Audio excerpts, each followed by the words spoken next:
Hey everybody, breaking news off the top tonight. Former National Security Advisor Michael Flynn, we've learned, will now hand over some documents to the Senate Intelligence Committee as part of his probe into Russia's meddling in the 2016 election. We are learning this. We're watching this carefully tonight. Plus, a White House staff shakeup. The Director of Communications resigning just 3 months into the job. It's what we're talking about tonight at 6:30. Check the rundown for the hot stories we're following for you right now. All right, let's take it live right now to 1600 Pennsylvania Avenue. All seems pretty calm there right now on the outside. But behind the scenes, there are reportedly a lot of chaos, a lot of things going on there. As we mentioned, we learned President Trump's communications director, Mike Dubke, resigned May 18th, but offered to stay on through the president's first overseas trip. A senior administration official told the website Axios that Dubke is parting on good terms. However, there is no word yet on what day will be his last day. The name doesn't really ring a lot of bells out there, but communication director's job, that's what George Stephanopoulos had in the Clinton White House. Sean Spicer was serving as both press secretary and communications director when Jason Miller, who was with the Trump campaign, decided last minute he wasn't going to take the job. There's a lot of talk just because this seems to come abruptly. You would think maybe after 3 months someone would stay on longer, but we just don't know. I mean, simply the facts are we don't know all the facts. Well, it's all about keeping everybody on message and keeping a White House on message. And let's be honest, I mean, there's a lot of different messages coming out at different times depending on when the president decides to tweet. That's not all, though, tonight. The president coming to his son-in-law's defense. President Trump telling the New York Times, quote, Jared is doing a great job for the country. There are reports, though, Kushner has been told to lay low in the wake of reports he reportedly tried to set up secret communications between the transition team and Russian officials. There are also reports several White House staffers were appalled by the allegations. White House Press Secretary Sean Spicer says those back-channel communications are routine and says the media is blowing it all out of proportion. I think he's very pleased with the work of his staff. I think that he is frustrated, like I am and like so many others, to see stories come out that are patently false, to see narratives that are wrong, to see quote-unquote fake news. When you see stories get perpetrated that are absolutely false, that are not based in fact, that is troubling. And, you know, one of the issues that came out today, too, the White House has made a narrative. They don't like anonymous sources. They say that is fake news. The irony was today that President Trump tweeted out articles that had anonymous sources. Right. And Sean Spicer was asked about that in the press briefing and didn't give an answer. He didn't really have much to say about it, All right, let's bring in Republican strategist Spencer Sullivan as well as Gary Nordlinger. They're here to break things down for us. Hey, guys. How you doing? All right, good to have you both in here tonight. We're going to start with Spencer, and I want your take on today. A lot of people were watching Sean Spicer to see what came out of this. Any surprises for you? No, I mean, let's be honest here. Right? So there's a couple things that were approached through this segment. Defense Homeland Security Secretary John Kelly said this wasn't this really big of a deal for Jared Kushner to set up a back channel, right? And I think secondly, I grew up with a saying called keep your friends close and your enemies even closer. All right, Gary. And thirdly, let me ask you, John, let me get your take on that. I mean, you know, there have been calls for his security clearance to be pulled. There have been calls for him to resign. Is a back channel okay?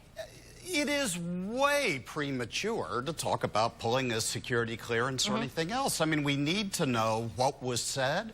Was it done but the president's request? I mean, we just don't know anything about this yet other than, you know, the report that came out of a leaked intelligence source. You guys think that this has to do with the fact that, you know, here's a guy who, you know, he has his job because, look, I mean, there's no doubt about it. He's accomplished in that he worked in real estate before, but doesn't have diplomatic experience, didn't come in with any government experience. How much of this is based upon the fact that, you know, maybe he was just a little naive with all of this? Look, I think you can make a case that Jared Kushner is a very smart guy. There is a businessman coming to a presidential administration. Some mistakes may have been made, right? But let's take a look at this in the first place. If there was any collusion between the Russians and the president administration, why would a back channel need to be set up in the first place? You want to jump in there, Gary? Yeah, again, you know, it doesn't seem like a really smart idea to me, but we just don't know anything more than these 2 or 3 sentences that came out over the weekend. Right. Gary, let me switch gears here and ask you a little bit about the breaking news that came down just a short time ago. It seems like a lot of this keeps going back to Michael Flynn, the former National Security Advisor. We've learned now he's going to provide some documents that have to do with his businesses to that Senate Intel panel. Of course, we know know, he pled the Fifth, declined their subpoena to testify in person.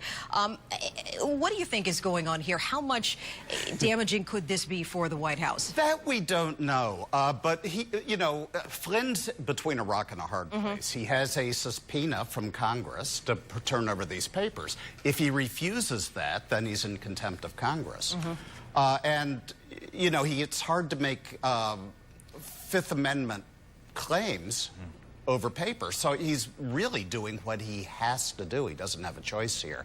What we'll see is what are in these papers before we can assess if it's going to damage the White House. By the way, I mean, just to tie that together with back to Jared Kushner, you know, Kushner's attorney said, you know, he'll cooperate with all of this. So I feel like, you know, on the one side, they're pledging some level of transparency, some level of forthright investigation into these ties. So, I mean, the optics, at least on that, would be quite positive, I would imagine. Yeah, I would say so. I think if you just look at the behavior, Flynn is probably in more trouble or more potential trouble than certainly Kushner.